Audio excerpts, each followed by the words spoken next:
old nemesis Sonic the Hedgehog in order to compete in a friendly sporting competition and presumably beat the living shit out of each other this year in Smash Bros. Brawl. Personally, if it comes down to a fight between two guys who make a living jumping on people, then my money's on the one with spikes growing out of his flesh. But what could have been a better closing moment for 2007 than the release of a new Duke Nukem Forever teaser? Yes, it seems that 3D Realms have been doing something other than giving each other piggyback rides for the last 10 years. In a stroke, all the anticipation we haven't felt since 1998 returned like a taser gun to the base of the spine. I just hope that 3D Realms understands that if this game doesn't turn out to be history's greatest contribution to human culture and the cure for at least one type of cancer, then I and every other reviewer on Earth are going to saw its bollocks off.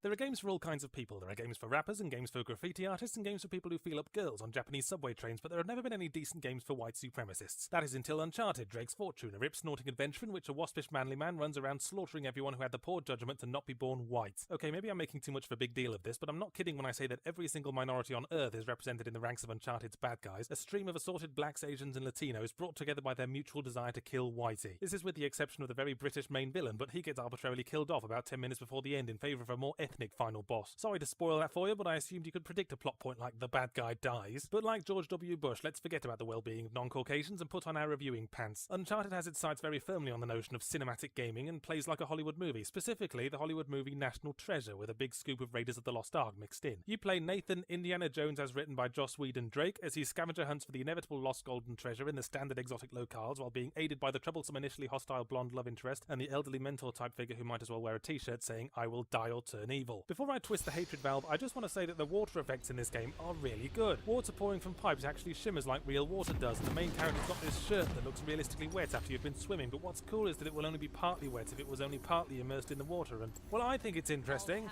although it is odd how they put so much work into making his shirt look wet when his hair acts like it's held in place with polymer cement. Gameplay is divided between puzzle platforming extracted virtually unaltered from the slack vinegar-scented womb of absolutely any Tomb Raider game, and Gears of War-style action gunplay based around firing from cover and propagating the master race. Oh yeah, and there's some vehicle sections, but are those really worth mentioning anymore? Saying that an action game's got a vehicle section these days carries about as much weight as saying that it comes in a box. Anyway, Uncharted's hybrid gameplay falls into the familiar trap of trying to do everything and just making it bland across the board. A major problem is that it's a very visually busy game, with at any given moment the screen stuffed with more greenery than a dope fiend's window box, which drops leaves on both the gameplay train tracks. In the platforming, there's sometimes little to differentiate the next ledge you have to jump onto into meaningless background texture that will lead you only to good old Jagged Rock Junction, and in the combat it's often hard to tell where an enemy is until they've already shot you. Perfect aim at 900 yards, naturally, which doesn't strike me as good battlefield strategy. Oh yeah, and there are QuickTime events. Let me speak directly for a moment. I sort of understand why developers keep using QuickTime events. I suppose an arbitrary reflex test is as good a method as any to get through a cutscene, but if you must use QuickTime events, make them a core part of gameplay, don't just throw them in randomly every now and again. Uncharted has got maybe 3 or 4 in the entire course of the game. What that basically means is that it's impossible to be ready for them.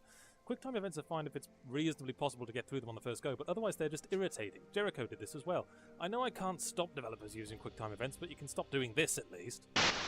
I'm being overly mean. The gameplay is quite adequate. Of course it is, it's been blanketly ripped off. Not a single element of it hasn't been tried and tested in at least 3 popular previous games. Even the story has been nicked bodily from at least 5 adventure movies that I can think of, 7 if you let me count all the Indiana Jones films. Like I said, there's a definite pretension to being like a Hollywood movie, and like a Hollywood movie, it's populated entirely by shallow stock characters whose attempts at witty dialogue just come across as intolerably smug. Oh great, exclaims Nathan Drake sarcastically whenever a gaggle of gun-wielding darkies show up, rolling his eyes with knowing complacency until you want to reach into the screen and beat him to death with his own hair. If it were a film, it'd be one of those dreadful straight-to-video knockoffs released to wring a few more precious drops of milk from the teats of the Da Vinci Code fad, probably starring Christian Slater. The word that best sums up Uncharted is safe. It takes no risks and pushes no envelopes. An envelope would move more if you put it in front of a glacier. It's just insipid like an unbuttered Jacob's cream cracker, quite edible, but crying out for something more, a certain je ne sais quoi, like a nice bit of brie. I don't expect every single game to spark a revolution, but you can at least let off a single measly firework.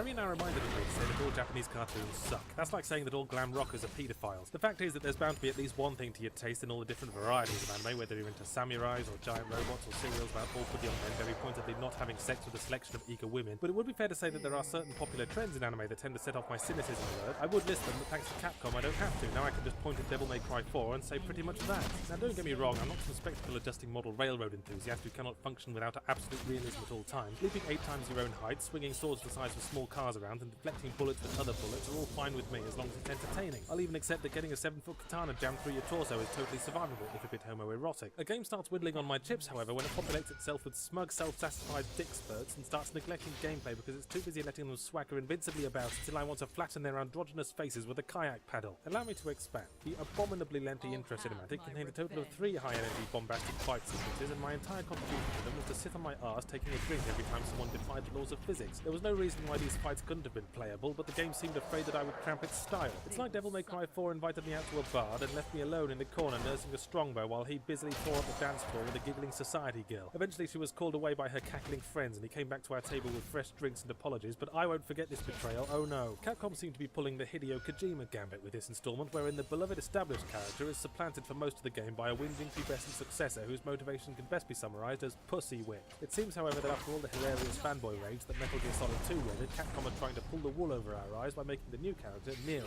look, dress, behave and speak exactly the same as the old character, Dante. If you're having trouble telling them apart, remember that Nero is a pussy, while Dante is more of a cunt.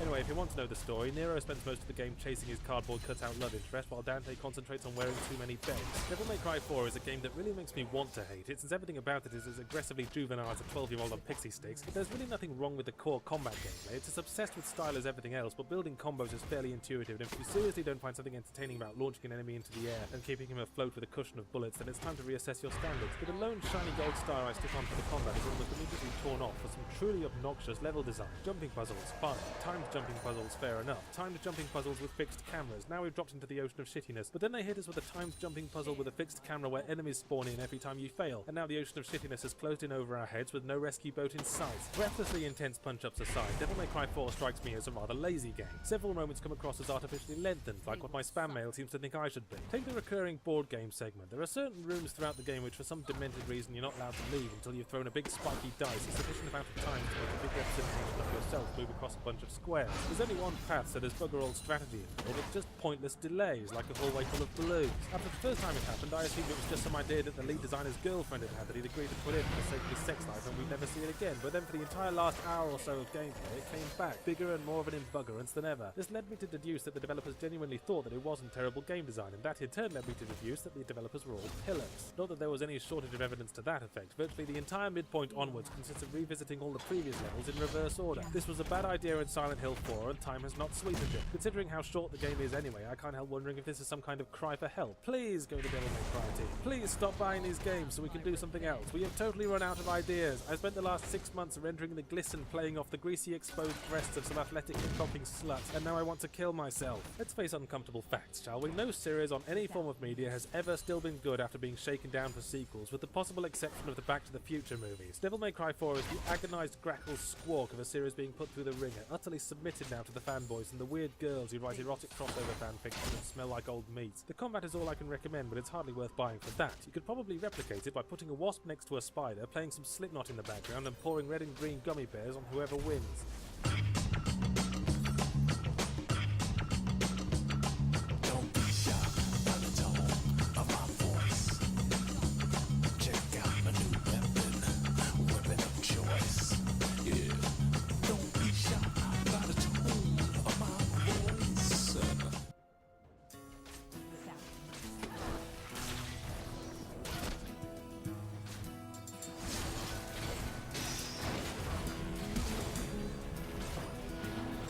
People often ask me, Yahtzee, you Herculean exemplar. You have so much to say about what makes a bad game, but what is your measure of a good game? Well, actually, no one's ever asked me that. Mostly they ask retarded questions like, when am I going to review 20-year-old Nintendo games like everyone and their dog? But it's the kind of question I'd like to be asked, so I'm going to answer it. One of my measures of a good game is one that teaches me something. Burnout Paradise, for example, teaches me that if Princess Diana honestly couldn't survive a trivial little crash like that, then the girl must have been made out of wafers. If there's one thing that makes me squirt liquid hate from every bodily orifice, it's street racers. Bunch of smirking sideways baseball cap wearing fuck scoffs bobbing their heads in time with their hydraulics and extending random fingers like they're about to intrude upon somebody's pubic region. As a street racing game, Burnout Paradise earns points right from the start for not featuring any of those grope cunts or indeed any human beings at all. The game takes place in a strange post-apocalyptic future where advanced sat-nav systems have resulted in a race of murderous sentient cars, and the only surviving human being is an insane DJ calling himself Atomica, who spends his nights running around setting up ramps everywhere and his days holed up in a radio station trying to talk the cars into destroying themselves so that he might one day reclaim society. That's the only explanation I can think of for the total absence of pedestrians and why you never see any poorly strapped in children go hurtling through windscreens during one of the many high-speed crashes. Burnout is a game that hates players with a passion. If it were a fascist dictator, it would build concentration camps for players, and what's more, he'd lay every brick personally with cement mixed from his own blood. That's how much he hates you. Every aspect of the gameplay is geared to ensure that you crash as often and as viscerally as possible. The streets twist and turn unexpectedly, the main camera angle is the back end of your car taking you up into view like a mongoloid hippo, and the streets are densely populated with pupils of the local driving school for elderly sufferers of Alzheimer's disease. And when you do inevitably crash, Burnout's gloating satisfaction hangs thick in the air. Slow motion sets in, the colour washes out, and the action switches to the optimal camera angle to watch yourself pirouette through the air, as if to say, hey everyone, come and see Captain Crashes a lot. I do admit, however, that flying 500 yards upside down while raining metallic painted scrap metal is, to coin the phrase, totally fucking sweet, at least when you're not in a hurry to get somewhere. Unfortunately, this being a racing game, you generally are in a hurry to get somewhere, and there's nothing that causes more auto-cannibalistic frustration than colliding with a bollard at full speed 10 yards from the finish line and having to watch yourself spinning on your roof for a few seconds while your opponents snatch first, second and third place from under your mangled nose. Burnout Paradise's unique selling point is that it's an open world game, one of those games usually pitched with a sentence beginning like Grand Theft Auto but. In this case, like Grand Theft Auto, but a hell of a lot more broken. The idea is that you can drive freely about the city as much as you like, and when you start a race, all you're given is a finishing point, allowing you to choose your own route. Fine in theory, but theories are treacherous things that can at any moment disintegrate like a biscuit raft. And the major flaw with this one is that you have to keep looking at your mini-map to make sure you're on the right course. My driving instructor used to give me enough stick for taking my eyes off the road at 30 miles an hour, and here's you hurtling through the streets at Mach 10 with any number of crash hazards closing in on your distracted arse. My point is that the reason why racing games traditionally feature closed circuit tracks is that the fun in a street racing game comes from driving really fast and breaking things. That's a winning formula. Then you throw map reading skills into it and it's the metaphorical shot of Bailey's, overpowering all the other flavours. I keep having to pause the game in the middle of high-speed chases to bring up the map, which, like a menstruating woman falling off a tall building, breaks flow. An open-world racing game could work. Carmageddon did something like that, and it was pretty fun in a late 90s kind of way. Maybe that's because there were lots of old ladies around to help relieve the frustration, or perhaps because it didn't take control from you every shit-gargling time you ran into a wall to let the physics programmer dance on your grave for 20 interrupted seconds. There are more things I can get pissy about, like the lack of local multiplayer, or how the single-player gameplay basically involves grinding the same races about 100 shitting times, but you have to judge Paradise by different standards. This isn't a game intended to be played all weekend. This is a game that you play for maybe an hour or so to psych yourself up for playing a killer rock guitar solo or punching out an angry bear. Yes, this is a game for cool people who like fast cars and don't have time to play games because of all the sex they have. And if all you can do is sit there gabbing off about the design and game flow, then you've probably missed the smirking sideways baseball cap wearing point.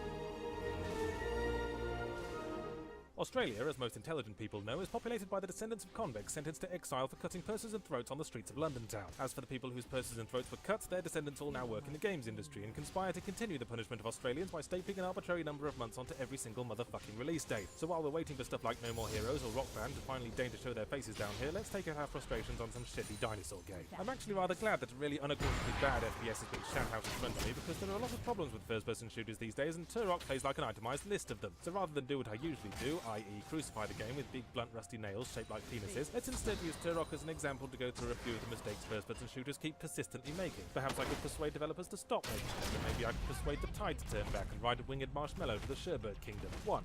Use console controls responsibly. When I am aiming at something and I nudge the right analog stick slightly, this is usually because I want to be aiming at something slightly to the side of whatever I'm aiming at now. It does not mean I want my entire body to rotate 90 degrees, and I especially don't want that to happen when a Velociraptor is running straight at my face brandishing a dessert fork. Of course, the absence of mouse control will always cripple console FPSs, but the good console FPS will compensate for it with, say, smoother aiming or auto-targeting. But since, as we've already established, Turok is not a good console FPS, aiming at things like trying to play darts after letting your arms fall asleep. 2. Bring back health meters.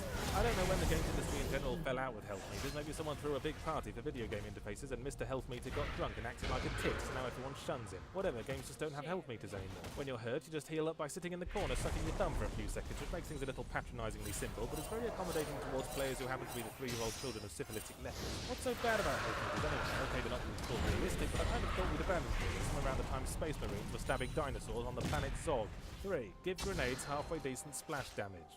4. Stop ripping off Aliens. Aliens was a good film, I'm glad we're all in agreement there, but it seems you can't walk 10 paces in today's first-person shooter market without tripping over grizzled, sassy, multi-ethnic military types, often wearing or at least located somewhere inside suits of powered armour each the size of 4 brick shithouses stacked together. Turok goes the extra mile by ripping off the entire cryopod scene from Aliens verbatim, except with Sigourney Weaver replaced with an overly masculine, stupid haircut. No change there then, ha ha ha, raucous laughter. When you consider that the original Turok games were about the time-travelling Red Indians, this new installment has had to really work hard to rip off Aliens. They had to lock the established setting and storyline in a wardrobe and throw it off a cliff. They've approached ripping off Aliens with the same determination that most developers would approach making a game that's actually good, and that's sort of admirable, I guess, in a retarded kind of way. 5. Stop zooming into the backs of people's heads to show we're taking controls. 6. Stop blowing all your money on big-name voice actors who then totally phone it in. So Turok has this grumpy friend who looks like a cross between Gimli, son of Gloin, and Popeye the Sailor Man, and whose voice indicates that he is A. incapable of human emotion, and B. a recent victim of cranial drill intrusion. Out of curiosity, I went on IMDb to learn what amateur dramatics wannabe voiced this gobshite, and found it to be none other than Ron fuckmothering Perlman. A Ron Perlman I can only assume who realised early on what kind of dross he was working with, and vowed to bring that across in his performance. And if Ron Perlman thought Turok was shit, who are you to argue? Did you ever warm the frozen hearts of audiences worldwide in City of Lost Children? No? Well, shut up then! 7. Conclusion. Most of these problems with modern FPSs can be explained with 4 words. Let's be like Halo. But I remember a time when FPSs didn't all march in step behind that inexplicably popular festival of mediocrity, when FPSs weren't all about soldiers or space marines, when they could be about undead cowboys or backwoods pig rapists or wisecracking misogynistic wankers. I remember a time when FPSs had a sense of humour about themselves and could have colours other than gunmetal grey and dogshit brown. I remember titles like Exhumed, Chasm, and Witchhaven 2, although on reflection I'd rather forget about them. Through these eyes I've seen the shape of things to come, and I watch them all fall apart. Through these eyes I've seen the broken haunted cry, I've seen the poor man's face as he stands without mercy.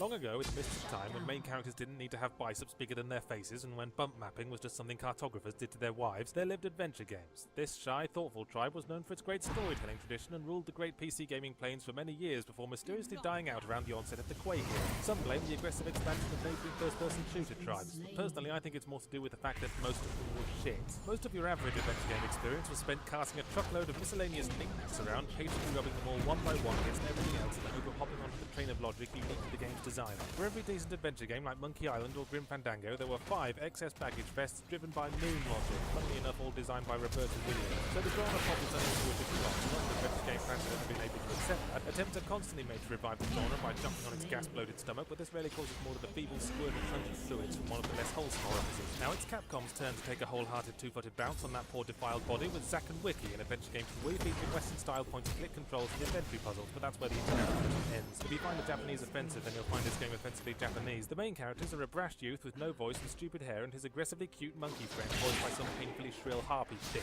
And the antagonist is a hot angry girl in a miniskirt. Now all it needs to do is dispense used panties and oppress the Chinese. Another thing this game doesn't have in common with 90s Western adventures is a connecting storyline, or indeed much of a story at all. Whack and Zicky uses a mission-based format, breaking the adventure gameplay into manageable bite-sized chunks, plonking down a couple of obstacles between you and a treasure chest and leaning back, folding its arms, waiting to see what you do next. And this is the point where the game shines, because the point where you figure out that you're supposed to put the key in the door or perturb the angry sloth with the frighteningly large dildo creates the same smug cock, ooh look at me, I didn't have a single game packs good feeling that I've always liked about it.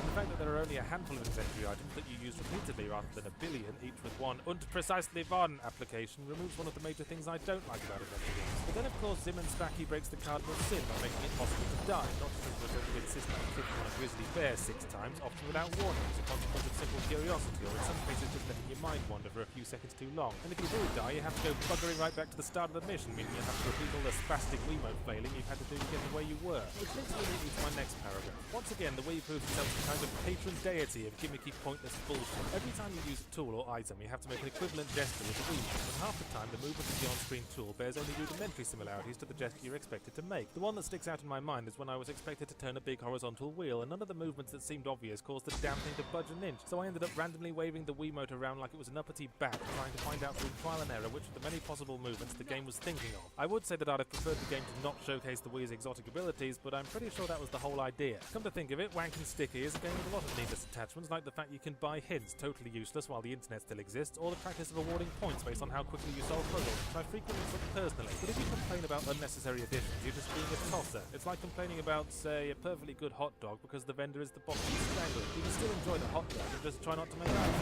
Overall, I enjoyed Zack and Wiki. It's fun and original and it's a lot of charm, as long as you can tolerate a slightly childish tone, which on reflection you probably could if you're an average Wii owner, because statistically you're 8 years old. Oh yes, and some people might find the character's pseudo-verbal grunts and squeaks a bit annoying after the first few hundred times. I didn't, but my roommate said it was like having his ear canals raped by a man wearing a sandpaper condom.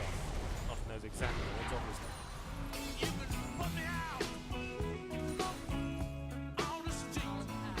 Put me out with no shoes on my feet. Put me out, put me out, put me out.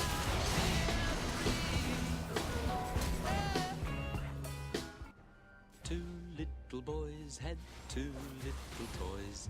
Each had a wooden horse. Gaily they played each summer's day. I'd be the first to admit that in my reviews I tend to go straight for the gay jokes too much. Somehow a burn becomes doubly funny when you're implied that the subject also likes it rough from men with hairy bums. I've honestly been trying to cut down on them lately, but Jesus, look what I've got to work with. Two inseparable muscular men, one big and grizzled, the other young and spunky, running around in gimp masks, knocking down big missile erections, plainly sexually uninterested in the only woman of their acquaintance, and despite ostensibly making a lot of income as contractors, they can only afford one parachute between them, which they're a little too eager to share. Okay, I promise not to make a big thing of this. Besides, the gameplay is more like a recruitment video for private military contracting than an endorsement of the bumming lifestyle. We're quickly and frequently reminded that the military is shit, and so is everyone in it, while mercenaries are unstoppable immortal badasses who make tons more money and like it rough men with hairy bums. No, bad Yahtzee! I meant to say, and you get to wear funky skull masks like it's Halloween every day, except that it's you giving out the candy and the candy is bullets. It's your standard mix and match present day military shooter plot. You start off killing Al-Qaeda suicide bombers in post-9/11 Afghanistan in a bit of ripped from the headline's gritty realism that falls on the border of tasteless, and before long you've moved on to the rest of America's favourite punching bags, first the Iraqis, then the Chinese, and finally their number one hate figure, other Americans. If you don't see the standard double-cross plot twist coming, then you probably need help dressing yourself, but let's not dwell on it. We're not here for story time, people. Let's talk about all the sexy violence. The major selling point, the one right there in the title, is that you're assisted by an NPC partner. There's more to it than that, obviously, because if there wasn't, I'd have to tactfully break to EA that they were beaten to it by every shooter made in the last 5 fucking years. The major difference is that you have to pull the little levers in your partner's head to make them hold position, regroup, advance, or whatever, and to the game's credit, it's pretty intuitive. It's just that sometimes messing with the little levers causes something to snap inside his noggin. On a couple of occasions, he throws up and just stood there while the enemy turned us both into bullets and hamburger sandwiches. And then there was the time I was standing by a door while he went to push a button across the room and I accidentally pressed the button to regroup, and he ended up endlessly running back and forth like a sheepdog with a piece of shrapnel in its head. Actually, there are quite a lot of things QA should probably have picked up on. Having grown tired of my AI partner's insect-filled brain, I tried playing co-op split screen with a friend. In one shootout sequence, there was an elevated holdout position that I gave him a boosty up to as part of a cunning higher ground strategy, but since my friend had trouble understanding that enemy bullets were something to be avoided, he was taken down. When this happens, you basically can't move or get up until your partner comes over to stick a healing foot up your arse, but since there was now no one to give me a boosty up to where he was, all I could do was hop impotently up and down like a skull-faced bunny until his bad case of idiocy proved terminal. So it's a buggy game, but not without compensating factors. There seems to be an issue with the difficulty curve in that there isn't one. Gameplay consists of a linear succession of samey stop-go shootout playgrounds, and your characters can absorb so much damage you think they were written by Frank Miller or something. Health regenerates fast, enemies are reluctant to advance, and even if you do get taken down, you'll be A-OK as long as your partner gets over to you at some point in the next year or so, which isn't always guaranteed, but still, it makes me wonder why they felt they needed 2 people for this. I don't feel Army of 2 makes the most of the whole 2 thing. All you need the other guy for is distract any enemy so you can run up and shoot their buttocks off, a job which could be done just as well by a scarecrow or a loud noise. weapons. And even that's never really necessary except when they wheel out the enemy wearing impenetrable bullshit armor on everything except his bum, which I suspect are only thrown in to give the other guy a contrived and flimsy reason to be there, like the ledges that require boosties. So all this company needs to do is strap some fireworks to a stepladder and they'll only have to pay one set of wages. I was being facetious earlier. I don't really get a gay vibe from Mr. and Mrs. Skeletor. They remind me more of a pair of 8-year-old boys running around the schoolyard kicking girls in the shins. The option exists to pimp out your guns with funky paint jobs and bling, and if that idea appeals to you, then give yourself a nice saltwater dip because you're officially a cunt. It's just a little bit tacky to combine juvenile power fantasy with real-world politics, but I don't want to beat Army of Two with that when there's perfectly good bad game design I can beat it with. It's repetitive and broken and nothing you haven't seen before. If you can play Gears of War with one hand and Splinter Cell with the other, then you don't need to play Army of Two. And make sure you film it because that's a pretty impressive talent you have there.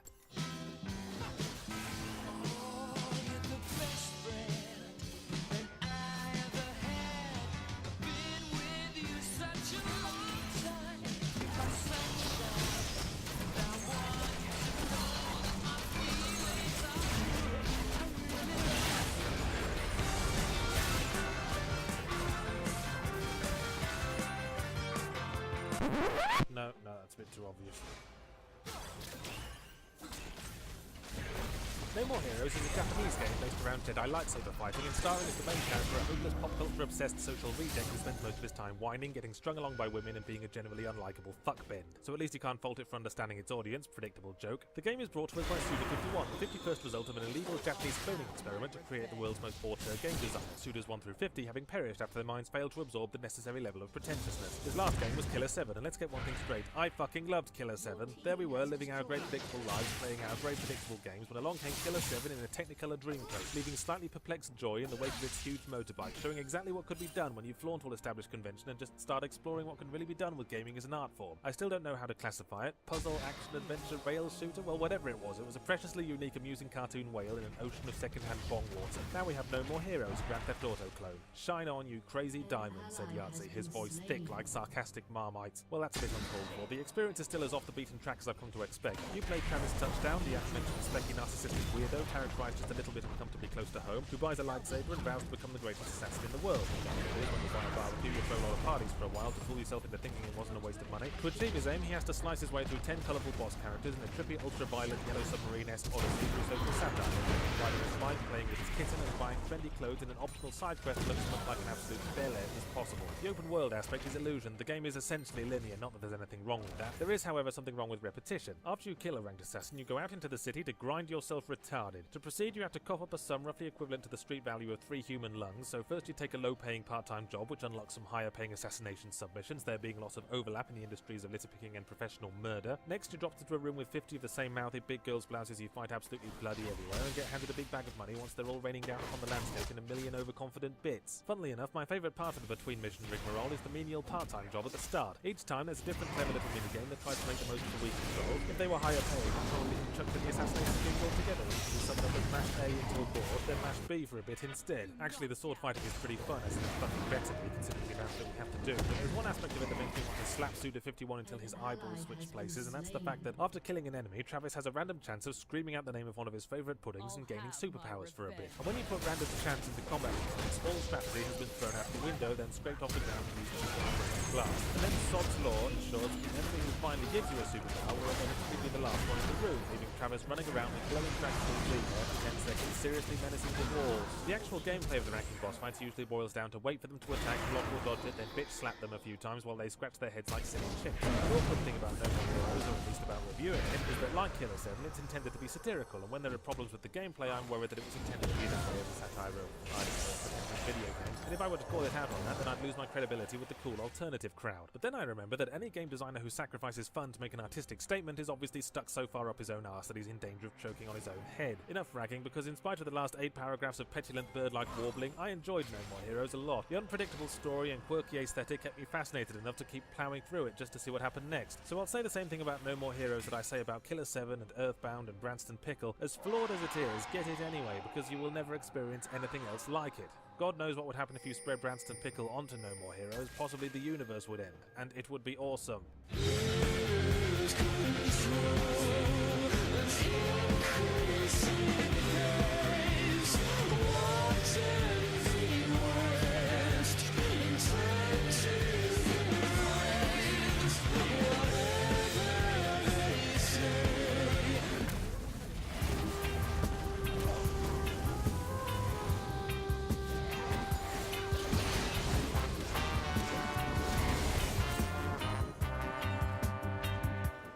British, middle class, and whiter than a snowman with a bukkake fetish, I'm no stranger to cultural guilt and have ambivalent feelings towards the homeless. On the one hand, they're obviously all tragic victims of an uncaring society, but on the other hand, they're also tragic victims who smell and shout at me in the street. So I admit to feeling a bit guilty about looking forward to Sega's newest working-class bludgeoning simulator, but maybe it's possible to worry too much about this sort of thing while you're caving in a teenage runaway's skull with a bit of old pipe. Thankfully, the guilt is assuaged this time around by the main character himself being homeless rather than a squeaky clean federal agent, thus making the action seem more like a series of entertaining bum fights than a class war. Since the intense teeth-splattering screamfest that was condemned, main character Ethan Thomas has gone to the Sam Fisher School of emo haircut fancies and become a licked-up street fighter, but all is not well in whatever the hell city this is, Bill. Everyone below the C2 demographic has suddenly gone what is medically known as batshit bonkers and have taken to the streets to twat each other with sticks. And then there's the serial killer running around knocking off people who actually matter. As the one remaining competent individual on Earth, Ethan has reluctantly pulled back into action. By that I mean set loose in a succession of ruined buildings armed only with a bollard and a bladder full of wild Irish rose. The first Condemned was an underappreciated gem featuring a stark portrayal of society's very lowest rung that filled my pants with unrelenting grit and terrified wee. It's a rare first-person game that emphasises melee combat and an even rarer one that implements it so realistically rather than in most FPSs where you pretty much just hold down the attack button until everything in front of you breaks. You could almost feel the impact going up your arm as you whacked clouds of blood and broken teeth from the gob to the downtrodden, but getting past all that it was not without its issues. The forensic investigation element was little more than an adventure in instruction following, scarcely more fulfilling than clicking an OK button, and the levels featured fucking retarded doors that would rather snobbily only deign to be smashed open by a particular brand of sledgehammer which you were then called upon to go and fetch from some local murderous junkie's house.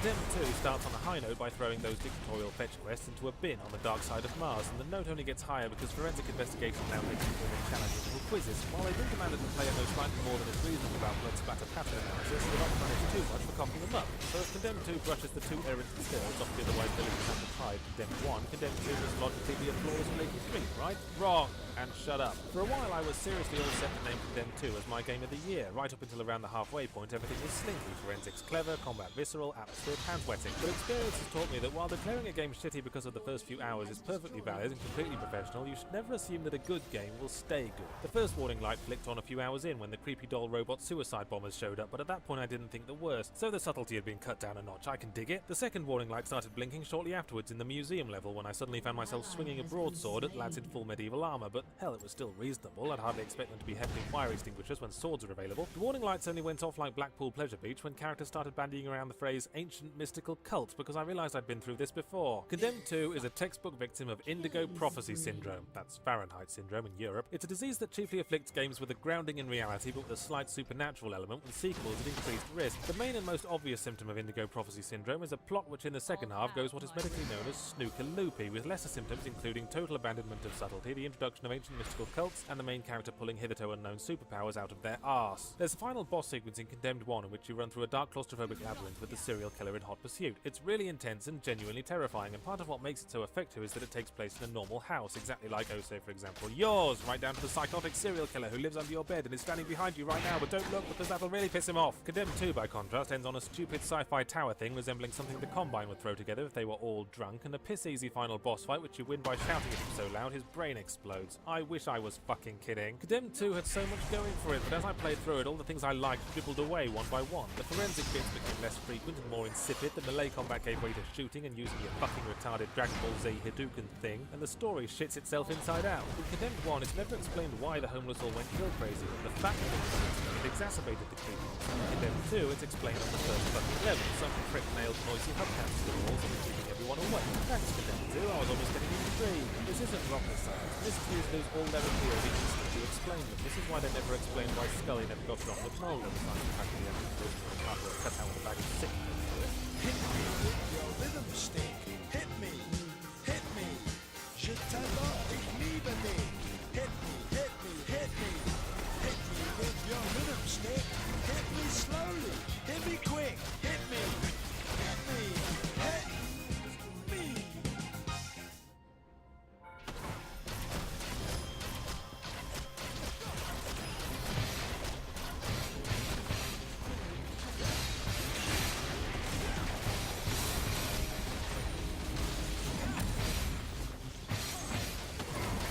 I really haven't been looking forward to this. Last week I accidentally left my copy of this game in a friend's console, and I was genuinely pleased. It meant I could review Condemned 2 instead, a game I actually had some interest in. But there comes a time when we all must pay the piper and eat shit's waffles. I don't even know why I'm